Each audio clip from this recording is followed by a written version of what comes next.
1962 ഞങ്ങളുടെ അച്ഛൻ Shri P A കൃഷ്ണപ്പനാൽ സ്ഥാപിതമായ ചേർത്തല ശ്രീകൃഷ്ണ ഗോൾഡ് ആൻഡ് ഡയമണ്ട്സിന്റെ പുതിയൊരു വീഡിയോയിലേക്ക് എല്ലാവർക്കും സ്വാഗതം. ഈ ഒരു വീഡിയോയിൽ ഞാൻ നിങ്ങൾക്കായിട്ട് ഇൻട്രൊഡ്യൂസ് ചെയ്യാൻ പോകുന്നത് നമ്മുടെ സെക്കൻഡ് സ്റ്റഡിന്റെ കളക്ഷനാണ്. കുറച്ച് വെറൈറ്റി ആയിട്ടുള്ള സെക്കൻഡ് സ്റ്റഡ്സ് വന്നിട്ടുണ്ട്. നമുക്ക് ഏറ്റവും ലൈറ്റ് വെയിറ്റ് ആണ്, എക്കണോമിക് ആണ്. 1 ഗ്രാമാണ് ഇതിന്റെ വെയിറ്റ് വന്നിരിക്കുന്നത്. ഈ സെക്കൻഡ് സ്റ്റഡിന്റെ കളക്ഷൻ എന്ന് പറഞ്ഞാൽ പല പേരിൽ എല്ലാവരും വിളിക്കാറുണ്ട്. മമ്മി ആൻഡ് മീ എന്ന് വിളിക്കാറുണ്ട്, ഞാനും നെയ്യോ എന്ന് പറഞ്ഞ് വിളിക്കാറുണ്ട്. അങ്ങനെ പല പേരിലാണ് ഇത് വന്നിരിക്കുന്നത്. നോക്കിക്കേ, നല്ല ക്യൂട്ടായിട്ടുള്ള കളക്ഷനാണ്. ഇതിൽ തന്നെ നമുക്ക് പല കളേഴ്സ് ഇവിടെ പ്രൊവൈഡഡ് ആയിട്ടുണ്ട്. വൈറ്റ് കളറിലെ കല്ലുള്ളതുണ്ട്, അതുപോലെ തന്നെ റെഡ് കളറുണ്ട്, ബ്ലാക്ക് ഉണ്ട്. കുറച്ച് വെറൈറ്റി ആയിട്ടുള്ള കളക്ഷനാണ്. നോക്കിക്കേ, എല്ലാവർക്കും ഇഷ്ടപ്പെടുന്ന കളക്ഷനാണ്. ഇതെല്ലാം അതിൻ്റെ തന്നെ പല പല കളേഴ്സ് ആണ് കേട്ടോ. ഇനി അതേപോലെ തന്നെ നമുക്ക് അടുത്തൊരു സെക്കൻഡ് സ്റ്റഡിന്റെ ഒരു വെറൈറ്റി ആയിട്ടുള്ള ഒരു സെക്കൻഡ് സ്റ്റഡിന്റെ കളക്ഷനാണ്. നമുക്ക് അറ്റാച്ച്ഡ് ആയിട്ട് 3 ഫ്ലവേഴ്സ് ഒരുമിച്ച് വന്നിട്ടുണ്ട്. അതും നമുക്കൊരു വെറൈറ്റി ഓഫ് കളേഴ്സിൽ വന്നിട്ടുണ്ട്. നമുക്ക് ഇതിന്റെ തന്നെ ഈ ട്രെയിൽ നോക്കിക്കേ, വൈറ്റ് കളേഴ്സിലെ ഫ്ലവേഴ്സ് ഉണ്ട്, റെഡ് ഉണ്ട്, ബ്ലാക്ക് ഉണ്ട്. ഇതിൽ ഓൾമോസ്റ്റ് എല്ലാ കളേഴ്സും പോയി. നമുക്കിനി മിച്ചം 2 പീസസ് ആണ് നമുക്ക് മിച്ചം ഇവിടെ അവൈലബിൾ ആയിട്ടുള്ളത്. ഇതിന്റെ വെയിറ്റ് 2 ഗ്രാം ആണ്.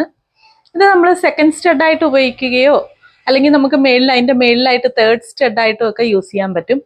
ഒരു കമ്മലിട്ടാൽ നമുക്ക് 3 കമ്മലിട്ട ഒരു ഫീലാണ് ഉണ്ടാകുന്നത്. എല്ലാം അറ്റാച്ച്ഡ് ആയിട്ടുള്ള ഫ്ലവേഴ്സ് ആണ്.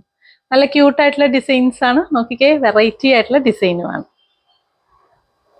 വേറൊരു different type of second stud അല്ലെങ്കിൽ നമുക്ക് തേർഡ് സ്റ്റഡൊക്കെ ആയിട്ട് എല്ലാവരും യൂസ് ചെയ്യുന്നതാണ്. ഈ ഒരു വെറൈറ്റി ആയിട്ടുള്ളതാണ്. ഒരു സൈഡിൽ കല്ലുമുണ്ട്, ഒരു സൈഡിൽ ഹാങ്ങിങ്സ് ആയിട്ടുള്ളത് ഉണ്ട്. കണ്ടോ, ഇത് തിരിച്ചും മറിച്ചും ഒക്കെ നമുക്ക് സെക്കൻഡ് സ്റ്റഡായിട്ടും യൂസ് ചെയ്യാം. മോസ്റ്റ്ലി അത് തേർഡ് സ്റ്റഡായിട്ടാണ് ഇപ്പോൾ എല്ലാവരും യൂസ് ചെയ്യുന്നത്. നമ്മുടെ മേളിലായിട്ട്, ചെവിയുടെ മേളിലായിട്ടൊക്കെ ഫിലിം സ്റ്റാർസും അവരെല്ലാം യൂസ് ചെയ്യുന്നതാണ്. ചെറിയ വെയിറ്റേ ഉള്ളൂ. നമുക്ക് 1 ഗ്രാമാണ് ഇതിൻ്റെ വെയിറ്റ് വന്നിരിക്കുന്നത്. ഈ ഒരു സെക്കൻഡ് സ്റ്റഡിന്റെ കളക്ഷൻ എല്ലാവർക്കും തന്നെ ഇഷ്ടമായി എന്ന് വിചാരിക്കുന്നു. നമ്മൾ എല്ലാ പ്രാവശ്യവും പറയാറുള്ളത് പോലെ തന്നെ നമ്മൾ പഴയ ഗോൾഡ് എടുക്കുന്നതാണ്. മഴക്കാലം വരികയാണ്, സ്കൂളൊക്കെ തുറക്കുകയായി. അപ്പം നമുക്ക് പണത്തിന് നിറയെ ആവശ്യങ്ങളുള്ള ഒരു സമയം കൂടിയാണ്. അപ്പം നമ്മൾ മാർക്കറ്റിലെ ഏറ്റവും നല്ല വില തന്നുകൊണ്ട് തന്നെ നമ്മൾ ഓൾഡ് ഗോൾഡ് എടുക്കുന്നതാണ്. അതോടൊപ്പം തന്നെ ഓൾഡ് ഗോൾഡ് കൊണ്ടുവരികയാണെങ്കിൽ അത് എക്സ്ചേഞ്ച് ചെയ്ത് നിങ്ങൾക്ക് പുതിയ ആഭരണങ്ങൾ വാങ്ങാൻ പറ്റും. നമ്മൾ ഈ കാണിച്ച സെക്കൻഡ് സ്റ്റഡും തേർഡ് സ്റ്റഡും ഒക്കെ എന്ന് വെച്ചാൽ നമുക്ക് ഗിഫ്റ്റ് ആയിട്ട് കൊടുക്കാനും നല്ലതാണ്. 1 ഗ്രാം 2 ഗ്രാം ഒക്കെ വെയിറ്റ് ഉള്ളൂ. ഇപ്പോഴത്തെ സ്വർണ്ണവില അനുസരിച്ച് ഏറ്റവും നല്ല വർത്ത് ആയിട്ടുള്ള ഒരു ഗിഫ്റ്റാണ്. അതുകൂടാതെ നമ്മുടെ സ്വന്തം ഉപയോഗത്തിനും ഒക്കെ നമുക്ക് യൂസ് ചെയ്യാൻ പറ്റും. പിന്നെ നമ്മൾ കല്യാണ പാർട്ടിക്ക് സ്പെഷ്യലായിട്ടുള്ള ഡിസ്കൗണ്ട് ഉണ്ട്. പണയത്തിലിരിക്കുന്ന സ്വർണം എടുത്ത് ഏറ്റവും നല്ലൊരു വില തന്നുകൊണ്ട് തന്നെ നമ്മളത് വിൽക്കാനായിട്ട് സഹായിക്കുന്നതാണ്. അപ്പൊ ഇനിയൊരു വീഡിയോയിൽ പുതിയൊരു സെറ്റ് ഓഫ് ആഭരണങ്ങളുമായി വരുന്നത് വരെ bye bye from Reena Praveen.